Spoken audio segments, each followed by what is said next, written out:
কি সুন্দর, একটা ঘোড়াও আছে, 3-4টে জীবন্ত পাপিও আছে, 4-5টা। এই দেখো, ওই দেখো, ওই দেখো, ওই দেখো, ওই দেখো, ওই দেখো, ওই দেখো, আমি ছুটে এসছে। বাট এটা সত্যি কথা মনে হয় এইটুকুতে জমিদারদের পালকি দিয়ে জমিদার যাতায়াত করতেন। কথা কিন্তু ইকো হচ্ছে, হ্যাঁ, মানে এতটা শান্ত পরিবেশ। এবং এই দেখো দুই ছাগলের, ওই দেখো দুই ছাগল, তো বড় ঘন্টা, মানে যদি কারোর মাথায় পড়ে না, তার মানে আত্মারাম খাঁচা হয়ে যাবে। হ্যাঁ, কিন্তু গরু আছে বাঁধা, কিন্তু আমাদের হাতগুলো কিন্তু বাঁধা নেই, অর্থাৎ তোমরা কিন্তু সাবস্ক্রাইবটা করতে পারো। Guys, good morning, welcome to our channel, welcome to another vlog. তো তোমরা আছো ওয়ানাডার্সে, আর আজকে আমি চলে এসেছি নতুন একটা জায়গায়। আমরা জানি শীতকাল মানে ঘোরাঘুরি, আর সেই ঘোরাঘুরির সাথে, ঘোরাঘুরি জায়গাগুলোর সাথে যদি মিশে থাকে ইতিহাস, যদি মিশে থাকে পুরোনো গল্প, এবং যদি জানা থাকে অজানাকে চেনার সুযোগ, অজানাকে জানার সুযোগ, তাহলে সেই ঘোরাঘুরি কিন্তু হয়ে ওঠে অনেক বেশি স্পেশাল। তো আজকে আমাদের গন্তব্য কোথায়, চলো তোমাদেরকে দেখিয়ে দিই। আমার পিছনে ঠিক আছে কোন স্টেশন? শীতকালে হয় কাশি আর হাঁচি, ইতিহাসের খোঁজে, তাই আজকে আমাদের গন্তব্য বইচি। তো চলে এসেছি সেই বইচিতে। এবার বইচি থেকে যাব কোথায়, কিভাবে যাব, কত খরচা পড়বে, একদিনে মাত্র, কলকাতা থেকে মাত্র একদিনের ওয়ান ডে ট্যুরে কয়েক ঘন্টার মধ্যে তোমরা এখানে পৌঁছে পুরোটা ঘুরে আবার সেদিনকে ফিরতে পারো, বা থাকা খাওয়ার খরচা কীরকম, থাকতে অ্যাকচুয়ালি হয় না, কয়েক ঘন্টার মধ্যেই তোমরা ফিরে যেতে পারো। টোটো ভাড়া কীরকম লাগবে, বা খরচা কীরকম পড়বে, কীভাবে তোমরা আসবে, কতটা সময় তোমাদের লাগবে টোটালটা ঘুরতে, কী কী দেখবে, সমস্ত কিছু পাবে আজকের এই ভিডিওতে। তাই জন্য ভিডিওটা একটু স্কিপ না করে পুরোটা জুড়ে থাকো, এবং সেসব দেখতে থাকো। আর ভিডিওটা ভালো লাগলে লাইক, কমেন্ট আর শেয়ার করো। আর চ্যানেলে যদি নতুন হয়ে থাকো তাহলে চ্যানেলটা অবশ্যই সাবস্ক্রাইব করে দিও। চলো আজ ভিডিওটা শুরু করা যাক, বইচি স্টেশন থেকে ভিডিওটা স্টার্ট, লেটস স্টার্ট। সকাল সকাল পৌঁছে গেলাম হাওড়া স্টেশনে। হাওড়া ওল্ড কমপ্লেক্স দিয়ে ঢুকে আমরা পৌঁছে গেলাম প্ল্যাটফর্মে, আর 9টার বর্ধমান লোকাল ধরে নামলাম বইচি স্টেশনে। বইচি 1 নম্বর প্ল্যাটফর্মে আমাদের ট্রেন নামিয়েছিল।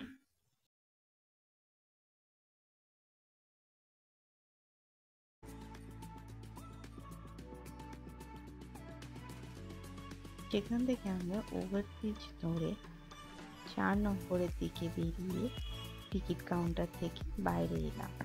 স্টেশন থেকে বেরিয়ে সোজা হাঁটছি আমরা, আর সামনে অনেকগুলো টোটো ছিল, এখন আমরা ইন্টার করতে গিয়ে সব চলে গেছে। তো আমরা যাবো তালার মোড়, সেখান থেকে আবার টোটো করতে হবে। দেখা যাক কত কি ভাড়া।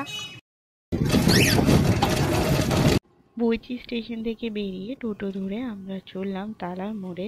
তোমরা কিন্তু ভাগ করেও যেতে পারো, অর্থাৎ এখানে ক্যানেল আছে, ক্যানেলে নামলে সেখান থেকে কিন্তু অম্বিকাগামী বাস সবই ওখানে যায়।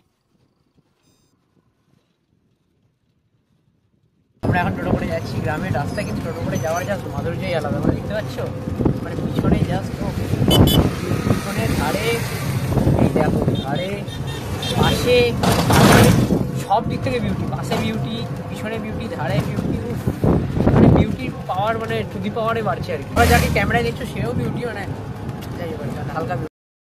আমরা চলে এসেছি তালার মোড়ে। তালার মোড়ে এখানে নামিয়ে দিয়েছে, ভাড়া নিয়েছে 20 টাকা। আমরা যতদূর জানতাম 25 টাকা। তো দাদা জানতেন না বলে 20 নিলেন। জানতেন না বলে 20 নেয়নি, আমরা বলেছি ইনফ্লুয়েন্স করেছে না 20 নিতে, তাই জন্য উনি 20 নিয়েছেন। গাড়িগুলো আছে এগুলোই মনে হয় যাবে তালপুকুর, সেখানে আমাদের ফার্স্ট ডেস্টিনেশন ওখানে। করে আমরা নেমে গেছি জগৎ গৌরী মাতার মন্দিরের সামনে, আর সময় লাগলো 5-7 মিনিট মতো। ভাড়া পড়লো 10 টাকা। ভিতরে গিয়ে তোমাদের সব দেখাচ্ছি।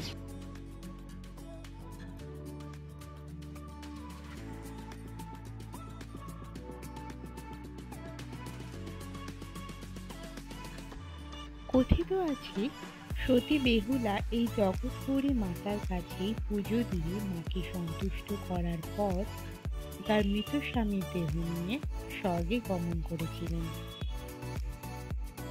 আরো একটা কথা এখানে প্রচলিত আছে, গ্রামে কেউ এখানে যদি মারা যায় তাহলে মায়ের তখন পুজো হয় না। দেহ গ্রাম থেকে বেরিয়ে গেলে তারপরেই স্নান করে মায়ের পুজো আবার চালু হয়। আবার যাপনের সময় মা এই গ্রাম থেকে বেরিয়ে অন্য গ্রামের বিভিন্ন বাড়িতে ঘুরে ঘুরে বেড়ান।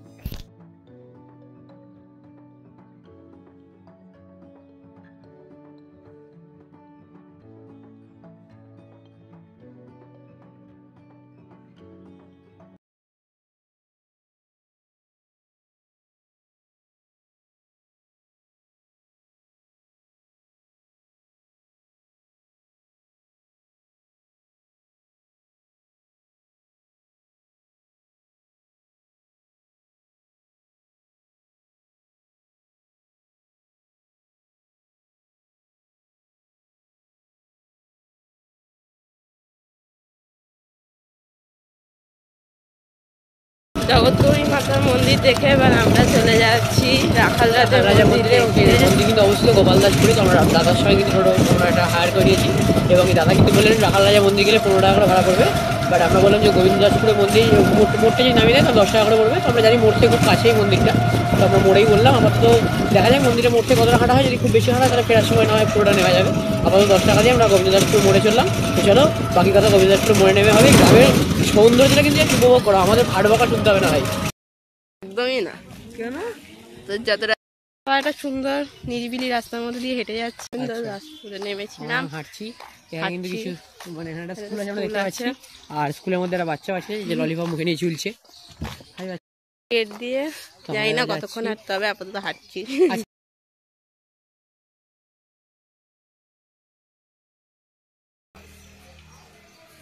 তো চলো আমরা কিন্তু রাস্তায় হাঁটতে হাঁটতে পেয়ে গেছি লোকনাথ বাবার মন্দিরে।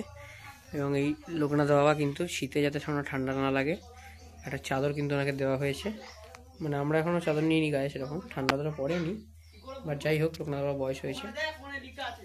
তো এই যে লোকনাথ বাবার নিচে কিন্তু লোকনাথ বাবা কিন্তু আমরা জানি লিঙ্গ আছে, এবং এই শিবলিঙ্গর পাশে ডট ডট মানে দুজন আছে, কেউ একটা আমি জানি না সেটা। মাঝে কিন্তু অধিষ্ঠান করছেন লোকনাথ ব্রহ্মচারী। রনে বনে জঙ্গলে যেখানেই আমাকে ডাকিবে সেখানেই তোমরা আমাকে পাইবে, আগে চ্যানেলটা সাবস্ক্রাইব করে দিও, এটা বলে গেছিলেন লোকনাথ বাবা। লোকনাথ বাবা মন্দির দেখে এবার কিন্তু আমরা যাবো আসল রাখাল রাজার মন্দিরে।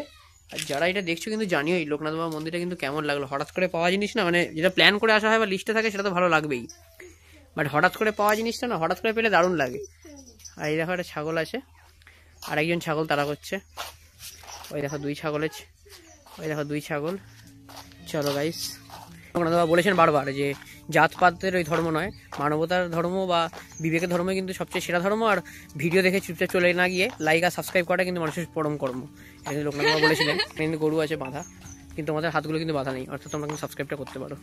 10 মিনিট ধরে হাঁটলাম, ফাইনালি আমরা এসে পৌঁছেছি রাখাল রাজা মন্দিরে। তো এই রাখাল রাজা মন্দিরে ঢুকছি এবং তোমাদেরকে দেখছি, মানে দেখাচ্ছি কি কি আছে না আছে, রাখাল রাজার বিগ্রহ এবং এখানে যে নিধিবন সব কিছু দেখাচ্ছি, এবং এখানকার যে অলৌকিক গল্প সেটাও কিন্তু তোমাদের সঙ্গে শেয়ার করবো। চলো। গোপালদাসপুর গ্রামে অবস্থিত এই রাখাল রাজা মন্দির প্রায় 500 বছরেরও পুরনো। এখানে ভগবান শ্রীকৃষ্ণের রাখাল রাজ রূপের আরাধনা হয়। এই মন্দিরটি এক সিদ্ধ বৈষ্ণব সাধক রামকানু গোস্বামী দ্বারা প্রতিষ্ঠিত। কথিত আছে রামকানু গোস্বামী কালা পাহাড়ের আক্রমণের ভয় নদিয়া থেকে তার পৈতৃক গোপীনাথ বিগ্রহ এবং পরিবার নিয়ে কালনার কাছে এই জনমানবহীন জঙ্গলাপূর্ণ স্থানে পালিয়ে এসেছিলেন এবং এখানেই বসতি স্থাপন করেন। একবার নিজের ছোট ছেলেকে অজান্তে অভিশাপ দিয়ে ফেললে এবং ফলস্বরূপ তার মৃত্যু হলে সেই মৃত্যুর শোকে তিনি সংসার ত্যাগ করে বৃন্দাবন যাত্রা করার নির্দেশ দেন। পথে ভগবান শ্রীকৃষ্ণ তাকে স্বপ্নে দর্শন দেন এবং নীল কাঠ দিয়ে রাখাল রাজের মূর্তি তৈরির নির্দেশ দেন।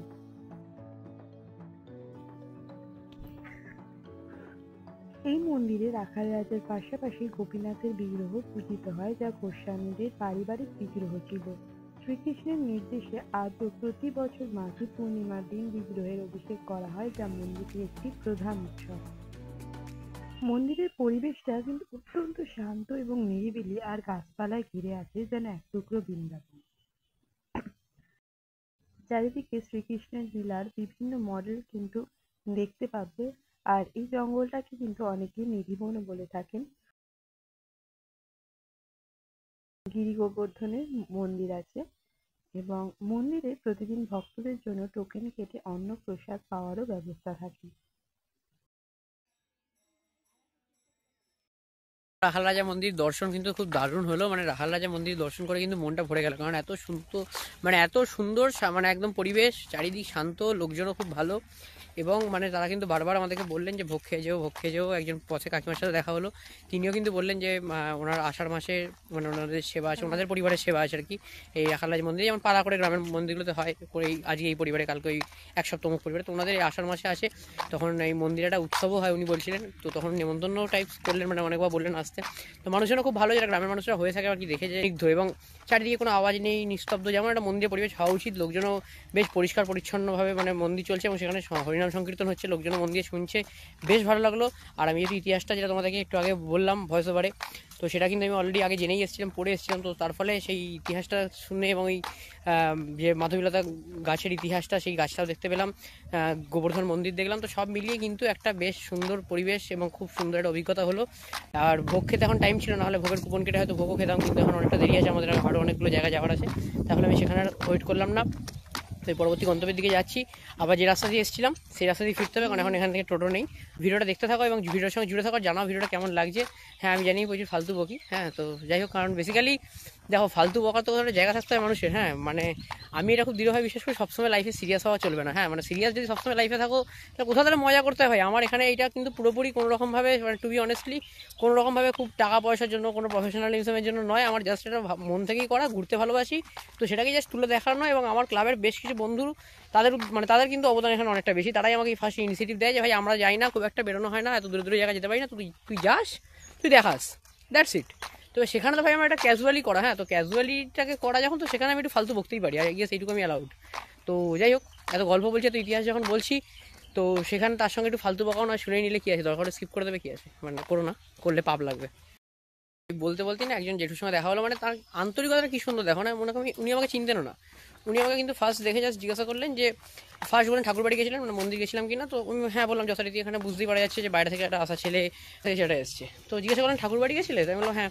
তো ফার্স্ট কিন্তু উনি প্রশ্ন করলেন খাওয়া দাওয়া হয়েছে, এটা কিন্তু শহরে তোমার কেউ করবে না, কেউ কোনো মন্দিরে। তো রাখাল রাজা মন্দির থেকে 15 টাকা ভাড়ার বিনিময়ে আমরা চলে এলাম নন্দীদের জমিদার বাড়িতে। তোমরা কিন্তু রথতলাও নামতে পারো, সেক্ষেত্রে 10 টাকা লাগবে, কিন্তু সেক্ষেত্রে হাঁটতে হাঁটতে দেখলে তোমাদের জোড়া দেউলটা আগে পড়বে এবং সবার শেষে এই জমিদার বাড়িটা পড়বে।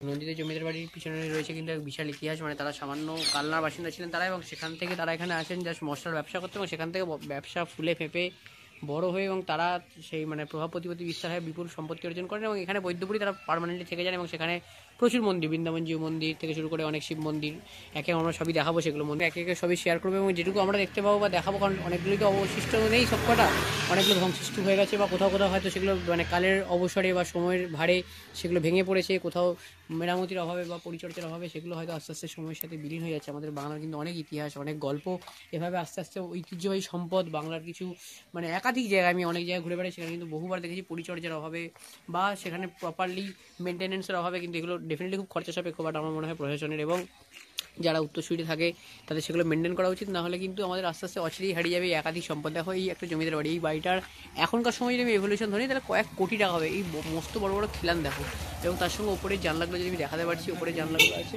এই যে ওপরে জানলাগুলো আছে, এই যে খিড়কি জানলাগুলো হয়, তার সঙ্গে এই যে মানে দেখো ঝুল বারান্দা যেটাকে বলা হয়, মানে একসময় রানীরা বা যারা মানে বেসিক্যালি রানীরা হোক বা জমিদার গিন্নিরা কিন্তু এখানে বসে তারা অনেক সময়, তখনকার সময় তো মেয়েদের অতটা নিচে নামার বা রাস্তায় ঘোরার অতটা অধিকার ছিল না, বা তারা হয়তো জনসমক্ষে আসতেন না, তো এখানে বসে কিন্তু তারা আয়েশ করতেন দুপুরবেলা কিন্তু, বা তো সেইখানটা বলো, বা এই যে এখানে দেখো জাস্ট গাছ বেরিয়ে এসছে একে, মানে একটা মানে শিকড় থেকে শুরু করে, মানে গাছের শিকড়টা তো মোটা হয়ে গেছে যে মানে আস্তে আস্তে দরজা জানালাগুলি দেখা যাচ্ছে না, আস্তে আস্তে কিন্তু ভাড়ে সেগুলোও ভেঙে পড়বে। মানে বাড়িটা আছে আমি জানি না এইরকমভাবে যদি থাকে বা এই মেনটেন্যান্স যদি না হয় তাহলে সেটা কতদিন থাকবে, তো সেগুলো কিন্তু অবশ্যই কেয়ার নেওয়া উচিত। তো তোমরা কলকাতা থেকে খুবই কাছে, এটা অবশ্যই আবার দেখে যেতে পারো, এখানে কিন্তু অনেক ইতিহাস আছে।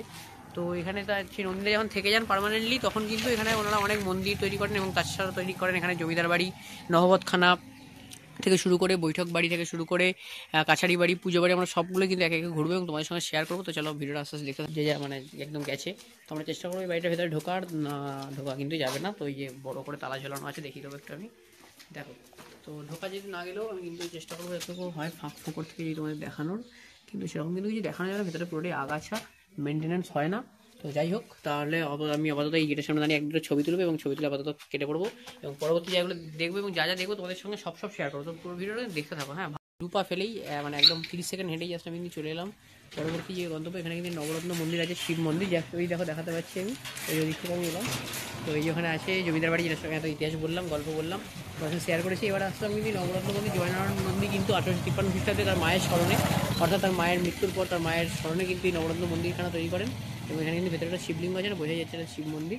তো নবরত্ন শিব মন্দির দেখো জাস্ট মানে কালের ভারে এবং সময়ের চাপে কিন্তু দেখো আগাছা থেকে শুরু করে মানে সময়ের ভারটা কিন্তু পরিষ্কার বয়েছে, এবং প্রত্যেকটা আমি মনে করি এগুলো কিন্তু বাংলার সম্পদ। এখানে তুমি আর্কিটেকচারটা দেখো, এখানে কিন্তু কত সৌন্দর্য বা কতটা সেটা রংচঙে বা লাইটিং কত সেটা দেখার দরকার নেই। এখানে কিন্তু আর্কিটেকচার দেখো, দেওয়ালের গায়ে কি সুন্দর আর্কিটেকচার, হ্যাঁ। এবং মানে এই যে আর্কিটেকচার স্ট্রাকচারগুলো এগুলো কিন্তু এখনকার সময় দেখা যায় না, এগুলো পাওয়ার তখনকার মালের কোয়ালিটি আর বাবা এখনই সব আসে।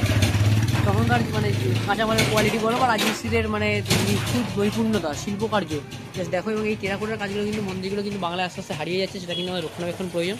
এবং কিন্তু খুব খুব সুন্দর লাগছে এই নবরত্ন শিব মন্দির। এবং এটা কিন্তু প্রত্যেকটা ইটে, প্রত্যেকটা কোনায়, প্রত্যেকটা সিমেন্টের সুরকিতে কিন্তু জড়িয়ে আছে ইতিহাস। তো ইতিহাস বিজড়িত মন্দির, গায়ে কিন্তু সত্যি সত্যি কাঁটা দিয়ে যাচ্ছে। সুন্দর ছিল, তোমরা 1 সেকেন্ড আগেই দেখলে। তো যাই হোক, পুরোহিত স্বাগতাচার্য এসে কিন্তু মন্দিরটা খুললেন। তো এবং বাবাকে দর্শন করাচ্ছি, হর হর মহাদেব। চলো, ঐতিহাসিক এই শিবলিঙ্গ কিন্তু, হ্যাঁ মানে কত বছর ভাবো জাস্ট।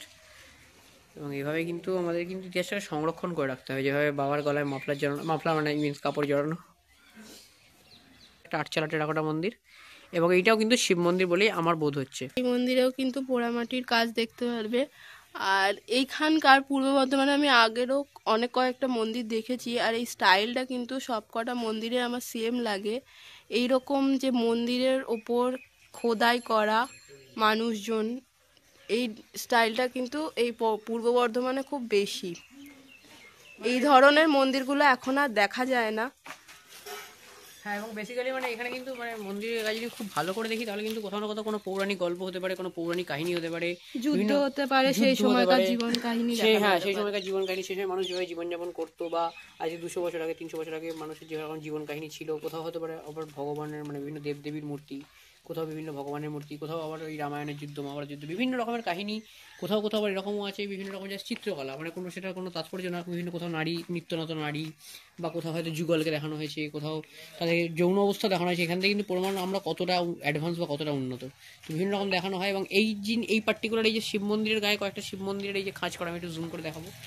তো এই যে পার্টিকুলার এই স্ট্রাকচারটা কিন্তু আমি বর্ধমানে আমি কভার করেছি, এবং আস্তে আস্তে আমি ভিডিও দেবো। মানে শ্যুট নিয়েছি আজকে প্রায় 6 মাস আগে, ভিডিও দেওয়া হয়নি। তো সেটা যখন দেবো তোমরা দেখতে পাবে। তো ডেফিনেটলি এই স্ট্রাকচারটা কিন্তু থাকে। ওইখানে অনেকগুলো শিব মন্দিরের গায়ে গায়ে গায়ে এরকম কিন্তু থাকে, এই কয়েকটা ছোটো ছোটো শিব মন্দির আঁকা টাইপের। জয় বাবা, ওই যেটা করে গেল জয়।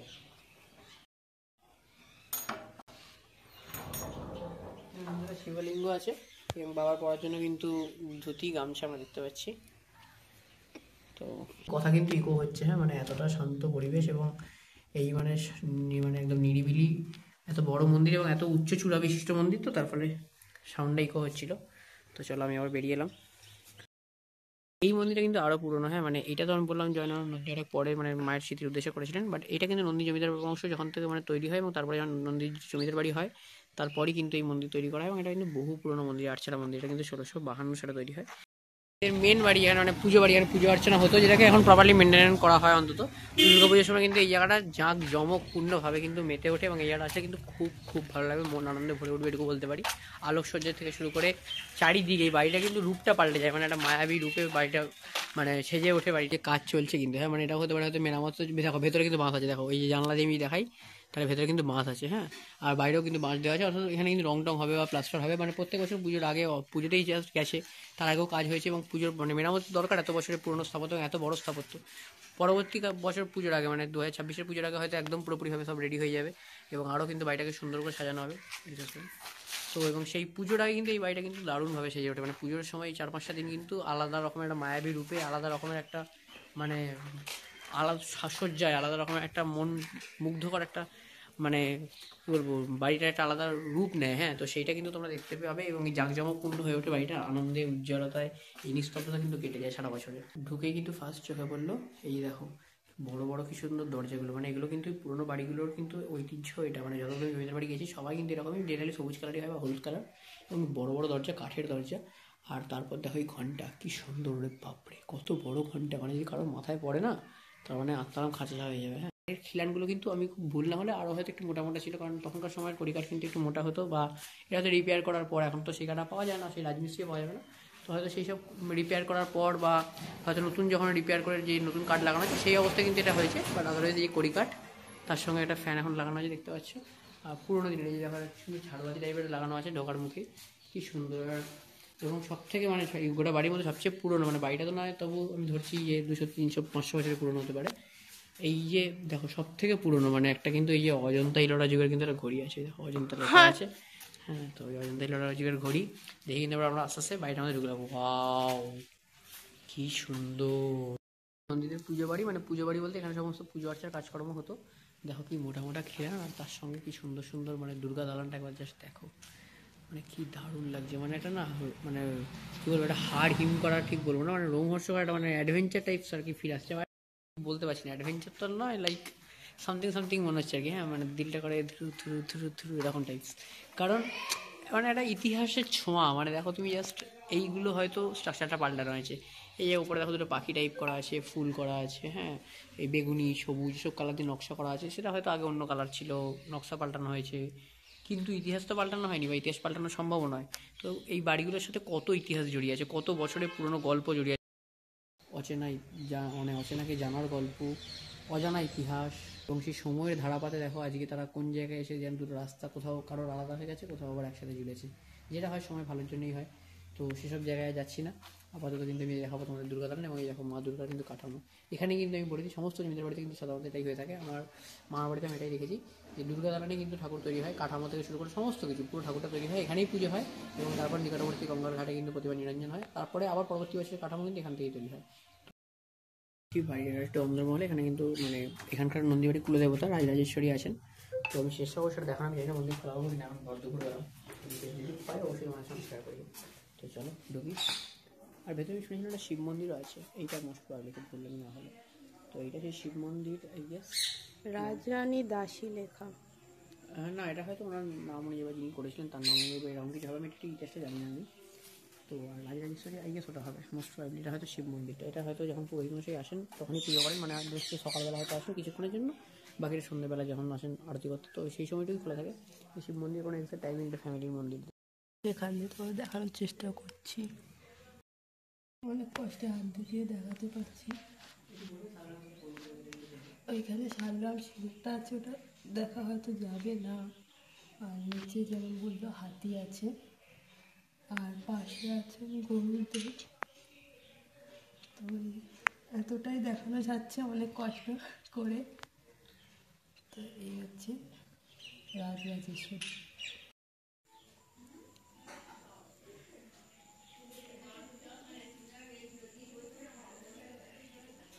এখানে একটা দরজা আছে, দেখবো কি আছে। বাড়ির এন্ট্রি গেট ওনাদের, জানি না কোথায় চলে এলাম। এটাই পুরোনো বাড়িটা, এখানে লোকজন থাকেন, পুজো বাড়িতে কেউ থাকেন না শুনেছিলাম, তো এই বাড়িটায় মানে লোক থাকেন। মতো আছে, হ্যাঁ একটা দরজা আছে, এটা আমি জানি কোনটা দিকে যাব, তা আমি এরকম সাসপিশিয়াস ভাবে যাচ্ছি। দেখো এখানে আছে একটা সেই জমিদারদের সময়ের থেকে রাখা স্কুটি, পালকিতে মানে অনেক স্লো যেত বলে জমিদার স্কুটি ব্যবহার করতো। আর তারপরে যে আছে পরিকাঠ, আর সেই পুরোনো দিনে বড়ো বড়ো খিলানোওয়ালা জানলা টাইপস, মানে এই যে মানে বড়ো বড়ো থাম, এখানে যেগুলো যেটা কিন্তু জমিদার কিন্তু খুব ঠান্ডা হয়, মানে গরমকালে কিন্তু খুব ঠান্ডা লাগে, হাওয়া আছে। চলো আবার জমিদার ঢুকে পড়েছি, সেক্সি চলছে কিন্তু রাস্তা রাস্তা, বুঝতে পারছো, মানে এদিক দিয়ে ঢুকো ওদিক দিয়ে বেরোনো এবারে হেয়ারে মানে একটা হেভি কাণ্ড কিন্তু যেটাতে করে কিন্তু জমিদারে যাতায়াত করতেন। বাট এটা সত্যি কথা মনে হয় এইটুকু দিয়ে জমিদারদের পালকি দিয়ে জমিদারে যাতায়াত করতেন। এটা আসলে শালগ্রাম শিলা নিয়ে যাওয়া হয় রাস পূর্ণিমার সময়, নিয়ে গিয়ে ওখানে রাসমঞ্চ আছে, সেখানে আমি তোমায় দেখাবো যখন রাসমঞ্চটা, সেই রাসমঞ্চকে নিয়ে গিয়ে রাখা হয়।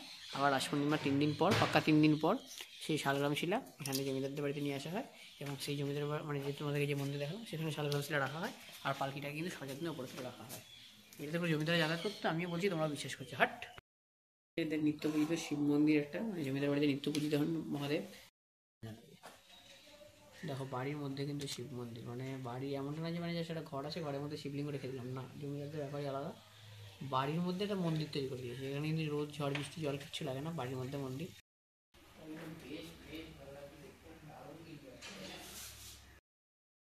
এই হচ্ছে নহবত থানা, উল্টো দিকেই দেখাচ্ছে একদম আমি, পুজো বাড়ির উল্টো দিকেই। এখানে কিন্তু গানের আসর সমস্ত নাচ নৃত্য হতো, সন্ধ্যেবেলা কিন্তু জমিদারদের মজলিসের বা বলা যেতে পারে একটা মানে আনন্দ উপভোগের জায়গা ছিল নহবতখানা। এখানে কিন্তু অনেক গুণী মানুষদের সমাগম ঘটতো প্রত্যেক সন্ধ্যায়, বিভিন্ন কলা কুশলীদের সমাগম ঘটতো। তো সেই নহবতখানা আজকে দেখো ইতিহাসের ভারে চাপ সামলাতে না পেরে এবং পরিচর্যার অভাবে আজকে তারা কোথায় তলিয়ে গেছে, দেখো অতলেতে তলিয়ে গেছে।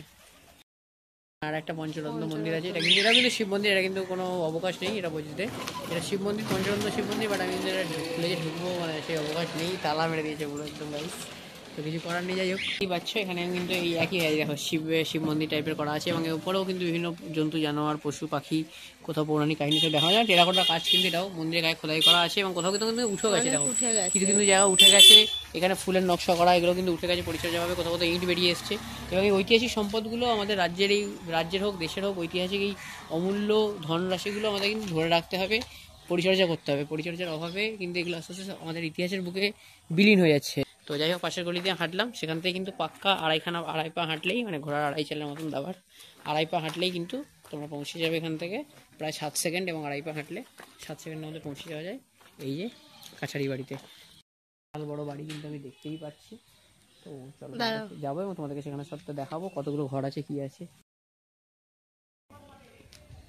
এই যে কাছারি বাড়ির বাইরেটা আমি দাঁড়িয়ে আছি, দেখতে পাচ্ছি এখানেও কিন্তু একইভাবে বিশাল বড় দরজা, এবং যেটা বলছিলাম এই দরজাগুলো কিন্তু সবই মোটামুটি সবুজ রঙের হয় আর কাঠের বিশাল বড় বড় দরজা। মানে এখন কিন্তু এখানে তখনকার সময় কিন্তু লোহার দরজা হতো না বা অত বড় বড় সেই অর্থে মানে হতো না, গ্রিল হতো না, তখন কিন্তু সব কাঠের দরজা। দেখো একটা কাঠের খিলানগুলো দেখো, দেখো দেখতে পাচ্ছ, এবং দেখো এই দেখো কত বড় বড় করে, বাপরে কাছারি বাড়িটা দেখো ভাই, জাস্ট কি সুন্দর কি বড়। ওই দেখো একটা ঘোড়াও আছে, 3-4টে জীবন্ত পাপিও আছে, 4-5টা। এই দেখো ওই দেখো ওই দেখো ওই দেখো ওই দেখো ওই দেখো ওই দেখো ফ্যামিলি ছুটে এসছে। বিশাল বড় বাড়ি, এবং দেখতেই পাচ্ছি আমি এখানে যদি আমি দেখাই যে কতগুলো মানে দেখো এই যে থাম টাইপের আছে, এবং 1, 2, 3, 4, 5, 6, 7, 8, 9টা মানে অনেক জমিদার বাড়ি ঠাকুর দালানে তো ছাড়ো, জমিদার বাড়ি বারান্দা পর্যন্ত যতগুলো খিলান থাকে না যতগুলো এখানে আছে, দেখতে পাচ্ছ। এবং এই বাড়িটা দেখো, বাড়ির সামনেটা যাচ্ছে, বাপরে কত বড় দেখো, এখান থেকে দেখলে কত বড় লাগছে। আর এই জায়গাটা আছে, এখানে একটা হাতিও আছে, কিন্তু ওখানে দেখলাম ঘোড়া, আর একটা কথা আছে না, হাতি ঘোড়া গেল তো। চলো এই যে আছে এই ছোটো ছোটো কিউট পাপিস, এই যে এই দেখো একটু এগিয়ে গিয়ে দেখাতে বলবো আমি এই ঘোড়াটা। ওখানে কিন্তু হাতি দেখালাম একটু আগেই, মানে মূর্তি আর কি, তখনকার দিনে জমিদারদের হতো না, সিংহাসনের বাইরে হোক বা যেখানে হচ্ছে সিংহদুয়ার বা যেখানে ওনারা বসতেন বৈঠক করতেন, বা যেখানটা তোমাদের ওই জায়গাটা কী বলে যে মেন সিংহদুয়ার ছাড়া মানে যেখানে মেন প্রাসাদের ওই জায়গাটা হতো, সেই সিংহদুয়ার বা প্রাসাদের ওখানে কিন্তু বিভিন্ন জিনিস সাজানো থাকতো। তো সেরকমই হয়তো এটা প্রতীকী মূর্তি হতো, ওখানে হাতি আছে, এখানে ঘোড়া আছে। তো এবং দেখো এখানটা কিন্তু পুরো ভেঙে আছে, এই জায়গাটা কিন্তু সামনে মানে 3টে দিক কিন্তু আছে, অর্থাৎ মেন দরজাটা আছে ডান দিকটা আছে, আমি বাঁ দিকটা ঘোরাতে বলছি, বাঁ দিকটাও আছে। এই জায়গাটা কিন্তু পুরো চলে গেছে, মানে দেখো এই জায়গাটা পুরো ভেঙে গেছে। তো এখানে হাতি ঘোড়া আছে, আর বেসিক্যালি আর এখানে কিছু পাপিস আছে, মানে বেসিক্যালি এক কথায় বলতে গেলে মানে হাতি ঘোড়া গেল তো আর ছোটো কুত্তা বলে কত যায়। চলো আমরা ঢুকছি, আর বাড়িতে কোথায় যাই না, ঢুকে পড়েছি গাইস। ওকে চলো না, কি সুন্দর, এই তো এটা ছবি চলে যাবে, ঢুকে পড়া যায়, কি সুন্দর। চলো ঢুকে পড়েছি, কোনো ব্যাপার নেই। ওনারা কিন্তু বললেন আমাদেরকে আসতে, মানে মনে মনে বলেছিলেন, আমরা বুঝে নিয়েছি। মানে একজন দাদা আর কি আমাদের দিকে হালকা করে হাসলেন, তাই দেখে আমরা মনে মনে গানটা মনে পড়লো যে তুমি হালকা করে হাসো, মানে তুমি হালকি সি শর্মাও আমি সমঝে যাবো, তো मैं समझ गया কি ভাই আমাদেরকে ডাকছেন, তো আমরা এলাম। মানে এইটা ছিল হচ্ছে বেসিক্যালি বৈঠক বাড়ি, উল্টো দিকে বৈঠক বাড়ি, মানে কাছারি বাড়ি থেকে বেরিয়ে জাস্ট উল্টো দিকে কাছারি বাড়ি, এই যে কাছারি বাড়ি, এখান থেকে জাস্ট বেরোলাম, বেরিয়ে উল্টো দিকে হচ্ছে তোমাদের বৈঠক বাড়ি, তোমাদের না জমিদার বাড়ির বৈঠক বাড়ি। এখানে তো বেসিক্যালি বৈঠক হতো, বিভিন্ন দপ্তরের আলাপ আলোচনা হতো, কোথাও কোথাও বিভিন্ন গুরুত্বপূর্ণ মিটিং হতো। তো জমিদারি সামলানোর কিছু গুরুত্বপূর্ণ সময়, মানে গুরুত্বপূর্ণ কী বলবো সেটাকে বাংলায় যেটাকে বলে আমার ওয়ার্ডটা মনে পড়ছে না এখন, সেই অর্থে যেটা হলো মিটিং, বা আমরা যেটাকে অনেকটা বলি কনফারেন্স টাইপ, সবাই আসতেন রাজ মানে জমিদার প্রাসাদে, তাদেরকে নিয়ে রাজা কিন্তু এখানে জমিদার বসতেন, এবং এছাড়াও কিন্তু বিভিন্ন গুণমানী ব্যক্তিরা আসলে বিভিন্ন আড্ডার আসরও বসতো এই বৈঠক বাড়িতে। এই বৈঠক বাড়িতে কিন্তু সন্ধ্যাকালীন আড্ডা আসর বসতো। এবং বৈঠক বাড়িটা দেখো কত বড়, মানে জাস্ট ভাবো আড্ডার জন্য এত বড় বাড়ি বানিয়ে ফেলেছেন, মানে ভাবো রাজা কত বড়, মানে জমিদার কত বড় আড্ডা পাচ্ছে দেখে নিয়েছে। এই দেখো এতগুলো ঘর আছে সব, আর ঝুল বারান্দা উপরে এজ ইউজুয়াল পুরোনো দিনের স্থাপত্য বা পুরোনো দিনের বাড়িগুলো আমরা যেমন দেখতে পাই, এই ঝুল বারান্দা আছে। আর এই মোটা উফ থাম দেখো, মানে জাস্ট কী বলবো, এইটা মানে একটা থাম ভাঙতে লোকের একদিন লেগে যাবে। এই দেখো উল্টো দিকে একটা মাঠও আছে, এখানে তো মেলাটা বসে আমি জানি না ঠিক। তো এই হচ্ছে কাছারি বাড়ি, আর এই উল্টো দিকে ঘোরালেই হচ্ছে বৈঠক বাড়ি। পঞ্চরত্ন মন্দিরটা ব্যাক করার পর পাশেই দেখেছিলাম, এই পাশে চোখে পড়লো একটা মন্দির, যেটা কিন্তু অনেক পুরনো, সালটা বলছি 1271 সালের। আর এখানে মহাদেবের মূর্তি রাখা আছে, কম্বলে ঢাকা, শালে ঢাকা। এই হচ্ছে মন্দিরটা, একদম পঞ্চরত্ন মন্দিরের জাস্ট পাশে। আমরা ওইদিকে আবার চলে যাব। স্মৃতি পাঠাগার ছিল এখানকার। আর তারই উল্টো দিকে এই আরেকটা মন্দির, শিব মন্দির। এটা কিন্তু টেরাকোটার কাজ ছিল বলে বোধ করি, বেশ ভেঙে চুরে গেছে। কাজ তো গুলি মারো, এখন একদম ইট, মানে ইট পাটকেল সব বেরিয়ে একবারে লাগে কাণ্ড। পুরো ফু দিয়ে খাইয়ে দিয়েছে এখানে। আমরা সামনে চলে এসেছি নেক্সট ডেস্টিনেশন। চলে এসেছি আমাদের নেক্সট ডেস্টিনেশন রাসমঞ্চ, বৃন্দাবনজিউ মন্দিরের রাসমঞ্চ। এই বৃন্দাবনজিউ মন্দির কিন্তু তৈরি করেন নন্দী জমিদারটাই, এবং সেটা পিছনে রয়েছে কিন্তু এক প্রসিদ্ধ ইতিহাস, না জানা অনেক গল্প, যেসব গল্প তোমাদের সঙ্গে আমি শেয়ার করবো আস্তে আস্তে এই ভিডিওর মাধ্যমে। তাই জন্য ভিডিওটা দেখতে থাকো। এত যখন দেখেছো ভিডিওটা অবশ্যই লাইক করো, এবং আস্তে আস্তে রাসমঞ্চের মধ্যে কিন্তু সাধারণের প্রবেশ নিষেধ, কিন্তু রাসমঞ্চটা কিন্তু বেশ সুন্দর। দেখো উপরে একটা ছোট্ট মুখ মতো আছে, তারপরে কিন্তু দেখো কি সুন্দর রঙিন স্ট্রাকচার করা। আর উপরটা যদি আমি দেখাই, উপরে দেখো কিন্তু ময়ূর আছে, আর তারও উপরে কিন্তু দেখা একটা কি সুন্দর সূর্যমুখী ফুল, আর তারপরে কিন্তু নীল রঙের কিছু নকশা করা আছে, এবং চারিদিকে ময়ূর করা। আর এখানে কিন্তু এইরকম তোমার মানে কী বলবো খিলান টাইপের বা দরজা, যে মানে দালানের যে এগুলো হয়, প্রবেশদ্বারগুলো হয়, সেরকম টাইপের কিন্তু গোল করে করা আছে পুরো রাসমঞ্চ যেমন দেখতে হয়। এবং হলুদ রং, কমলা রং এই কিন্তু এবং নীল রঙের কিন্তু খুব সুন্দর নকশা করা, এবং রাসমঞ্চ কিন্তু বেশ দেখতে সুন্দর লাগে। ওই আমি দেখাচ্ছি, ওই দেখো বৃন্দাবনজিউ মন্দির অল্প করে দেখাচ্ছি। আমি কাছে যাবো, ওটা জানি না খোলা পাবো কিনা, হয়তো খুব সম্ভবত পাবো না। যাই হোক, সেই বৃন্দাবনজিউ মন্দির, জিউ যাই হোক, সেই বৃন্দাবনজিউ মন্দির, তারই কিন্তু এই রাসমঞ্চ, এবং এটা কিন্তু খুব সুন্দর লাগে। এবং দেখো ভেতরে কিন্তু রাসমঞ্চের নিচে ভেতরে যে সিংহাসন, যেখানে রাসের সময় অধিষ্ঠান করেন রাধা মাধব, তো সেই রাসমঞ্চের সিংহাসন দেখা যাচ্ছে, বেশ ভালো লাগছে। এর ভেতরে কিন্তু জনসাধারণ ঢুকতে পারে না, কিন্তু বাইরে থেকে আমি তোমাদের যত সময় দেখানোর চেষ্টা করলাম, প্রায় পুরোটা দেখা যাচ্ছে।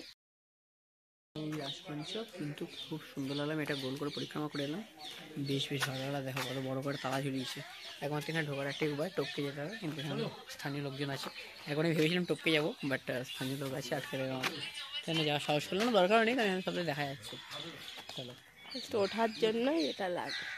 এবার উল্টো দিকে মানে তুমি দেখতেই পাবে, উল্টো দিকে আছে দোলমঞ্চ, এটাও কিন্তু খুব সুন্দর গোলাপি রঙের, বেশ ভালো লাগছে দেখতে। এবং এটা কিন্তু একটা বুড়ো শিব মন্দির।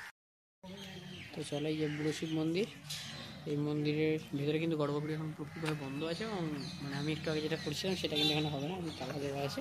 যাই হোক, এটা শিব মন্দির, মানে ভেতরে কিন্তু শিবলিঙ্গ আছে, অর্থাৎ শিব ঠাকুর আছে, এবং বুড়ো আছে, বয়স হয়েছে, তারপরে বুড়ো শিব মন্দির, এবং কমলা রঙের ওপরে দেখো কি সুন্দর পাখি নকশা করা, বেশ ভালো লাগে দেখতে মন্দির। এবং যেতে যেতে পথে পড়লো কিন্তু একটা খুব সুন্দর জায়গা, মানে দুর্গা মণ্ডপ টাইপের, দুর্গা ঠাকুরের কাঠামো আছে। দেখো দুর্গা ঠাকুরের কাঠামো, সপরিবারে দুর্গা বিরাজ করছেন, কার্তিক, গণেশ, লক্ষ্মী এবং সরস্বতী।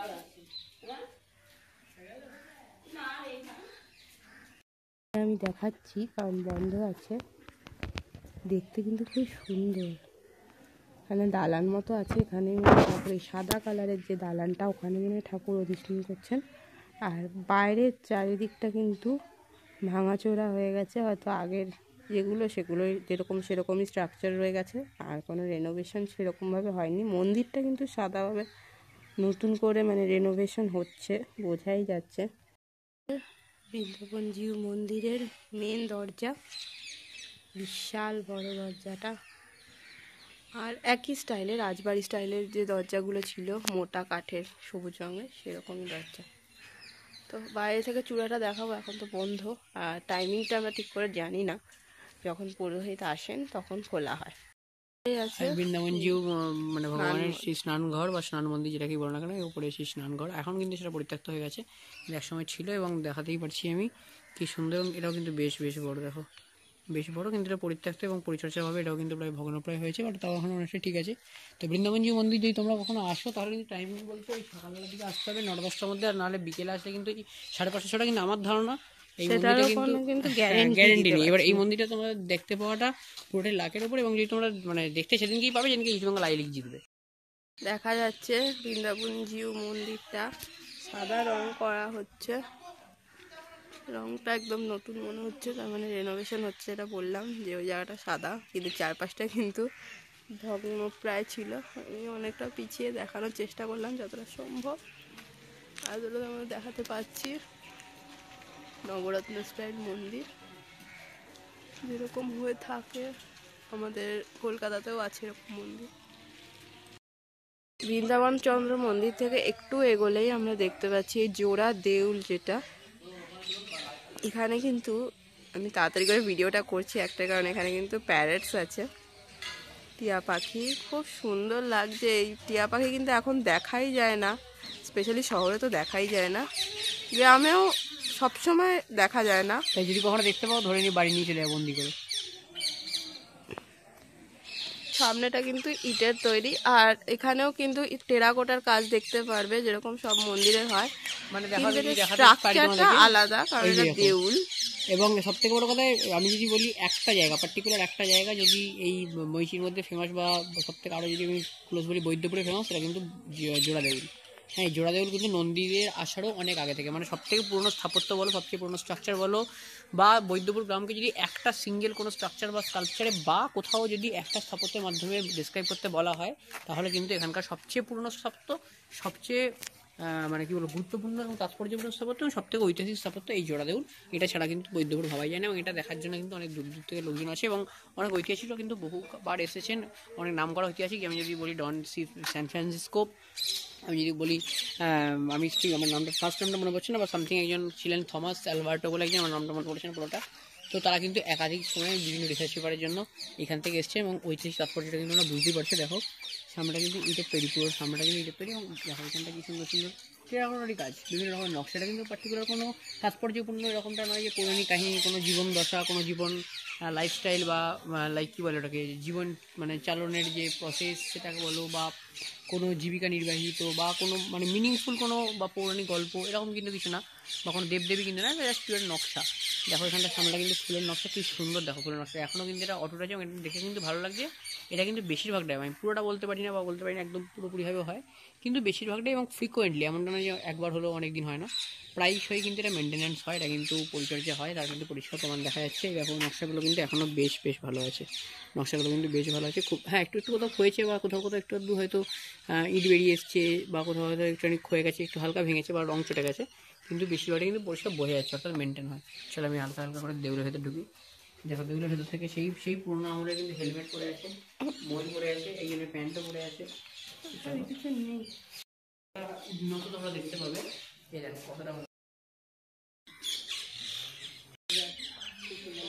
শিলান্যাসিষ্ট, এবং দেখো কতটা উচ্চতা। দেখো প্রথমটা যেটা আছে, এটা হচ্ছে প্রথম সম্মুখ দরজাটা, এবং যেটা কী হচ্ছে কিন্তু প্রবেশদ্বার, এটা হচ্ছে প্রথমটা, যে ফার্স্ট আমি যদি এই জায়গাটা দেখাই, এইটা হচ্ছে কিন্তু প্রথম দরজা, যেটা দিয়ে আমরা ঢুকবে, এবং তারপরে যেখানে এই মন্দিরটা ছিল, বা জোড়া দেউলের যেটা প্রধান দেউল, সেটা কিন্তু এইটা, এই মেন গর্ভগৃহটা বা এই দরজাটা, এবং এটা কিন্তু উচ্চতায় বেশ বড়।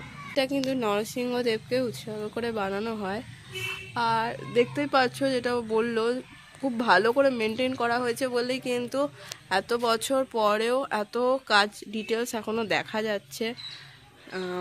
তো তোমরা চাইলে কিন্তু এখানে আসলে মেনটেনেন্সের জন্য কিছু কন্ট্রিবিউটও করতে পারো। দেউল, তার পাশেই ছিল জগদ্ধাত্রী মাতার মন্দির। এখানে জগদ্ধাত্রী পুজোর সময় কিন্তু পুজো হয়, এখন আপাতত কাঠামো আছে। তো আবার আমরা রথতলার দিকে ব্যাক করব, নেক্সট ডেস্টিনেশনের দিকে যাব, দেখি কী করে যাওয়া যায়। কিন্তু প্রচুর মন্দির দেখতে পাচ্ছ। এখন আমি রাস্তা দিয়ে হাঁটতে হাঁটতে দুখানে জোড়া শিব মন্দির পেলাম, আর একই স্টাইলের আটচালা মন্দির, আর পাশে কিন্তু এটা রাসমঞ্চ, আর এই হচ্ছে আরেকটা মন্দির। তো এগুলো দেখিয়ে দিলাম, আর ভেতরে তোমাদের ডিটেলসে দেখালাম না। মেন যেখানে ডেস্টিনেশন সেখানে যাই। আবার এই গ্রামের সৌন্দর্য দেখতে দেখতে, গ্রামের শোভা দেখতে দেখতে আমরা এগিয়ে চলেছি। একটি গ্রামের শোভা যেটা সকাল থেকে দেখছি, বাট সুন্দর লাগছে। তারপরে ভালো করে আমরা আপাতত এগিয়ে চললাম বিরাচনা কালীবাড়ির দিকে। আমরা এর আগে একটু আগে তোমাদের দেখালাম, জোড়া দেউল দেখালাম, বৈদ্যপুরের সমস্ত জায়গাগুলো ঘুরে দেখালাম। এরপর সেই দেউল মানে জোড়া দেউল দেখার পরে জগদ্ধাত্রী মন্দির তোমায় দেখিয়েছি, সেখান থেকে একটু এগিয়ে এলাম যাতে রথতলা মোড়টায়। সেই রথতলা মোড় থেকে দাদার সঙ্গে দেখা হয়ে গেল। দাদা কিন্তু 15 টাকা বলেছিলেন এই গুড়গ্রামে আসার জন্য, গুড়গ্রাম বাস স্ট্যান্ড, সেখান থেকে কিন্তু ভেতরে হাঁটতে হতো। ইরাচনা কালীবাড়ির জন্য, বাট আমরা we didn't take to the risk. হ্যাঁ, আমরা আর রিস্ক নেই ভাই। একবার তো এসে হালবাজার ওখানে, তখন আমরা বললাম যে যা হোক তোমার যেতে হবে। দাদা বলছে রাস্তা খুব খারাপ, সত্যি তাই ক্যামেরা কথা চেক করছে, বুঝতে পারছে রাস্তা কথা খারাপ।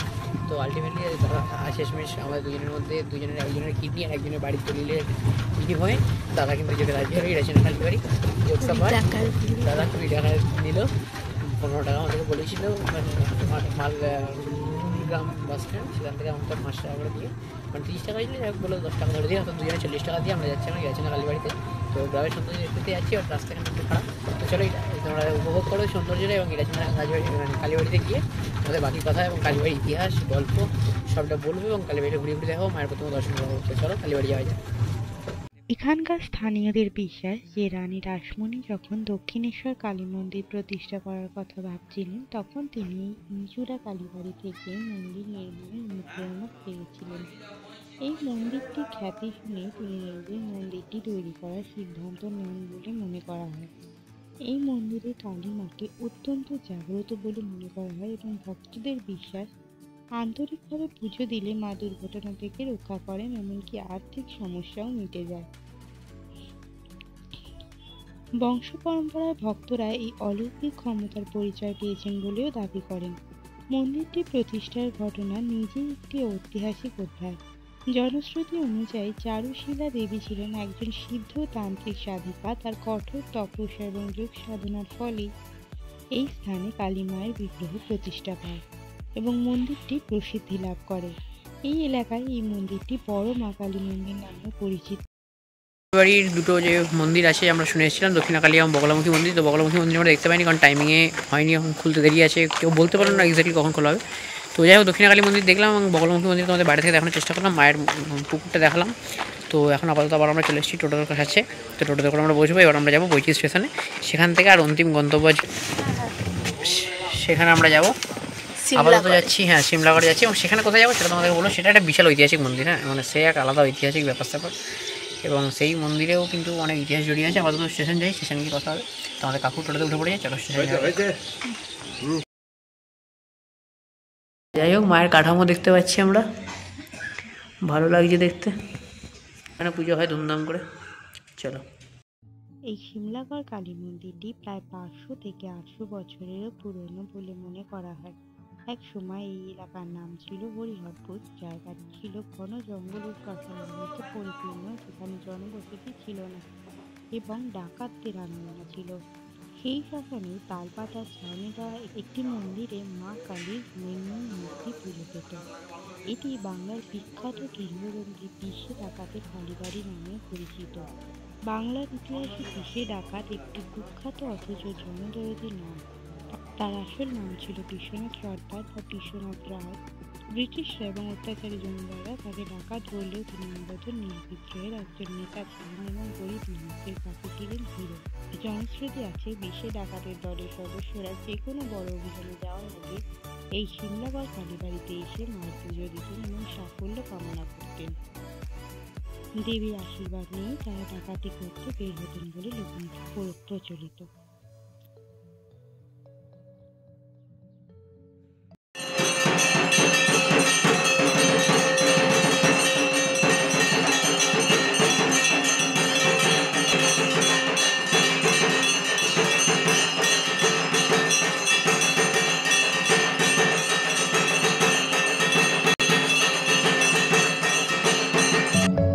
স্টেশন যাওয়ার পথে পরে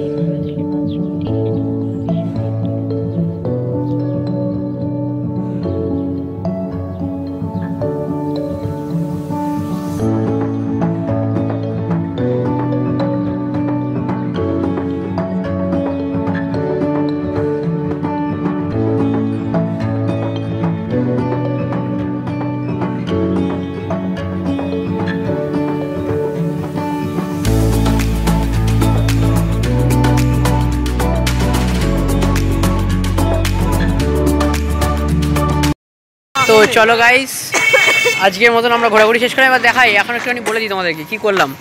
আমরা তোমাদেরকে লাস্ট কোথায় দেখিয়েছিলাম, কোথায় বলো দেখি। আসলে আমরা তোমাদেরকে লাস্ট দেখিয়েছিলাম তখন ইরাচনা কালীবাড়ি, এবং সেখানে তোমাদেরকে দেখালাম কি ইরাচনা কালীবাড়ি দেখালাম, বা দক্ষিণাকালী বগলামুখী দেখতে পাইনি, আমাকেও তোমরা দেখতে পাচ্ছ না, সেরকমই ব্যাপার। তো সেই ইরাচনা কালীবাড়ি তোমাদেরকে দেখালাম। তারপর ওখান থেকে টোটো উঠে তোমাদের সঙ্গে লাস্ট কথা বলেছি। তারপরে আমরা যে টোটো দাদার সঙ্গে আসছিলাম, সেই দাদাকে অ্যাকচুয়ালি আমাদের রিজার্ভ টাইপে করা ছিল, মানে তিনি টোটোতে 100 টাকা নিয়েছেন। উনি অ্যাকচুয়ালি রথতলা থেকে এলেন, ফার্স্টে ইরাচনা কালীবাড়ির নামালেন, ওখানে তিনি মিনিট 15 দাঁড়ালেন, এবং সেখান থেকে উনি স্টেশন নামিয়ে দিলেন আমাদেরকে, মানে স্টেশনে ড্রপ করলেন। তো ট্রেনটা আমরা একদম মানে সেই মার মিল্কা করে দৌড়ি করে ট্রেন হর্ন দিচ্ছে আমরা ছুটছি, ট্রেন হর্ন দিচ্ছে আমরা ছুটছি। যে কোনো কারণে মায়ের ইচ্ছাতে আমরা উঠে পড়েছি ট্রেনে, কারণ ওই ট্রেনটা মিস করলে বেসিক্যালি ব্যাপার ছিল আবার হচ্ছে আধ ঘন্টা 40 মিনিট গাড়ি থাকে না, মানে বর্ধমান লাইনে তো। হ্যাঁ না, প্রায় ওটা লেট করে এসছে, আবার হ্যাঁ পয়টা লেট করে আসতে পারে। সো যাই হোক, হোয়াট এভার। তারপর আমরা এলাম সিমলাগড়ে, 2 স্টেশন পর, বৈশি থেকে বৈশি গ্রাম, এবং তারপর হচ্ছে সিমলাগড়। তো আমরা সিমলাগড় এলাম, এবং সিমলাগড়ে এসে তোমাদেরকে দেখালাম সিমলাগড় কালীবাড়ি। এই কালীবাড়ির গল্প, ইতিহাস এবং যে পৌরাণিক গল্প এবং কালীবাড়ির মানে তৈরির ইতিহাস, নির্মাণের ইতিহাস, বা এই যে সংক্ষিপ্ত বিবরণ কী কী দেখলাম তোমাদের সঙ্গে সবই শেয়ার করলাম, দেখালাম, গল্পটাও তোমাদেরকে বললাম কালীবাড়িতে। এবং তোমাদের সঙ্গে শেয়ার করলাম এটাও, যেটুকু আমরা শুনলাম আশেপাশে দোকান থেকে আমরা খবর নিলাম। এখানে পুজো দেওয়ার জন্য তোমরা ডালাফালা পেয়ে যাবে। মন্দিরের টাইমিংটা যদি আমি একটুখানি ছোট্ট করে বলে দিই, তো হচ্ছে সকাল 6টা থেকে দুপুরে 1টা, এবং বিকেলবেলা 4টে থেকে সন্ধ্যে 8:30 অবধি। এবং আশেপাশে পুজোর জন্য ডালাফালা পেয়ে যাবে। তো আপাতত এখানে লাইট বলতে রাস্তার লাইটিং কন্ডিশন খুবই খারাপ, আর আমি ইচ্ছা করে লাইভ ভিডিও করছি, তোমরা দেখতে পারো। তো এই ছিল আজকের এই ভিডিও। সিমলাগড় কালীবাড়ি দেখালাম, তার আগে তোমাদেরকে দেখালাম বৈদ্যপুর, তারও আগে তোমাদেরকে দেখালাম রাখাল রাজা মন্দির, এবং তারও আগে তোমাদেরকে দেখিয়েছিলাম জগৎগৌরী মাতার মন্দির। তো পুরো এই মানে বৈদ্যপুর থেকে শুরু করে বৈশি থেকে শুরু করে বৈশি পুরোটা, এবং বৈদ্যপুর, এবং তারপরে তোমাদেরকে হয়ে এই সিমলাগড় কালীবাড়ি পুরোটা দেখালাম। তো আজকে ভিডিওটা শেষ করছি এখানেই। জানিও তোমাদের এই ভিডিওটা কেমন লাগলো। যদি ভিডিওটা ভালো লাগে লাইক, কমেন্টস এবং বন্ধুদের সঙ্গে বেশি করে শেয়ার করে দিও। তোমরা যদি আসতে চাও কিনা এখান থেকে জানিও। আর যদি কেউ ইনকেস যদি কেউ দেখে থাকো এখান থেকে বা আশেপাশের অঞ্চল থেকে, তাহলে তোমরা অবশ্যই কমেন্টস করে জানিও যে বর্ধমান থেকে দেখছো কিনা কেউ, বা এই বৈশি থেকে দেখছো কিনা কেউ, তাহলে জানিও অবশ্যই। বা যদি আমি কোনো জায়গায় মিস করে থাকি তাহলে জানিও। হ্যাঁ আমি জানি সিমলাগড়ে বালির পাহাড় আছে, সেটা এখন সন্ধ্যাবেলা গিয়ে এখন লাভ নেই, আদারওয়াইজ আমি যেতাম। তো সেটা ছাড়া আর যদি কিছু মিস করে থাকি তাহলে জানিও, আমি অবশ্যই নেক্সট টাইম চেষ্টা করবো সেটা কভার করার। আর ভিডিওটা ভালো লাগে তাহলে তোমরা যদি আসতে চাও তাহলে সেটা অবশ্যই কমেন্ট করে জানিও যে আমরা আসছি, বা যদি এসে থাকো আগেও তাহলে সেটা কমেন্ট করে জানিও। আর ভিডিওটা কেমন লাগলো সেটা অবশ্যই লাইক, কমেন্ট, শেয়ার করে দিও। ভিডিওটা ভালো লাগে তাহলে চ্যানেল নতুন তাহলে চ্যানেলটা সাবস্ক্রাইব করে দিও। আর এই একদিনের ট্যুর বা এই কলকাতা থেকে কাছে মানে যাওয়া এবং গিয়ে ঘুরে ঘাড়ে চলে আসা, এরকম টাইপের ট্রিপগুলো বা ওয়ান ডে ট্রিপগুলো বা এই শর্ট ট্রিপগুলো তোমাদের কেমন লাগছে? কারণ সবসময় আমরা দূরে কোথাও যেতে পারি না বা যাওয়া সম্ভব হয়ে ওঠে না, অর্থনীতির ব্যাপার থাকে, ছুটির ব্যাপার থাকে, সময়ের ব্যাপার থাকে। তো সেইগুলো এই ট্রিপগুলো কিন্তু, এবং শীতকাল মানে ঘোরাঘুরি আমরা জানি বাঙালি তো মানে ঘুরতে ভালোবাসে, আর আমার তো মানে বাঙালি ঘুরতে ভালোবাসে। আচ্ছা, আর বাঙালি শীতকালে ঘুরতে আরও ভালোবাসে। এবার আমি আমার জন্য মানে সারা বছরই আমার কাছে শীতকাল থাকে, সারা বছর আমি ঘুরতে ভালোবাসি, আর সারা বছর আমি খেতে ভালোবাসি। তো আমি মানে ভরাপ্রান্ত বাঙালি যাকে বলে। তো হোয়াটএভার ইট ইজ, যাই হোক আজকে ভিডিওটা অনেক ভাট বকা নিয়ে তোমাদের কাছে আজকে ক্ষমা চেয়ে নিলাম, অনেক ভাট বকেছি। তো চলো আজকে ভিডিওটা এখানে শেষ করছি। এই যে আমার পাশে দাঁড়িয়ে আছে ম্যাডাম। তো আজকে ভিডিওটা এখানে শেষ করছি। যদি ভিডিওটা ভালো লাগে তাহলে আবার বলছি, রিকোয়েস্ট করছি তোমাদের কাছে, ভিডিওটা লাইক, কমেন্ট এবং শেয়ার করে দিও, চ্যানেলটা সাবস্ক্রাইব করে দিও। দেখা হচ্ছে নতুন কোনো ভ্লগে, নতুন কোনো ভিডিও নিয়ে, নতুন কোনো ওয়ান ডে ট্রিপ নিয়ে। আর তোমাদের এই ওয়ান ডে ট্রিপ আরও দেখতে চাও কিনা অবশ্যই কমেন্ট করে জানিও। চলো, আমার মানে মাইক তো নেই, কারণ মাইক আমি আনতে ভুলে গেছি, তার ফলে অনেক জোরে জোরে চিৎকার করে বলছি, এবং রাস্তায় তো আওয়াজ মানে নেই, একদম মানে কী বলবো, খালি লরির আওয়াজ যাচ্ছে, আর কোনো আওয়াজ নেই। আমার তো অমাইক গলা, এই যে আমাদের লরি যাচ্ছে, হ্যাঁ লরি যাচ্ছে, তো আমার তো অমাইক গলা, আমার ভাই গলায় মানে মাইক ফাইক লাগে না, তো আশা করি তোমরা শুনতে পাচ্ছ। তো চলো আজকে আমাদের ভিডিওটা এখানে শেষ করলাম।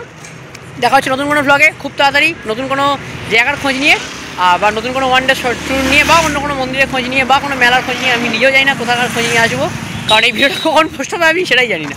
তো চলো ভিডিওটা শেষ করলাম, আর তোমরা ততদিনের জন্য দেখা হচ্ছে নতুন ভিডিওতে। ততদিনের জন্য খুব ভালো থাকো, সুস্থ থাকো, আর নতুন নতুন জায়গা এক্সপ্লোর করতে থাকো, আর ঘুরতে থাকো। আজকের মতন বিদায়।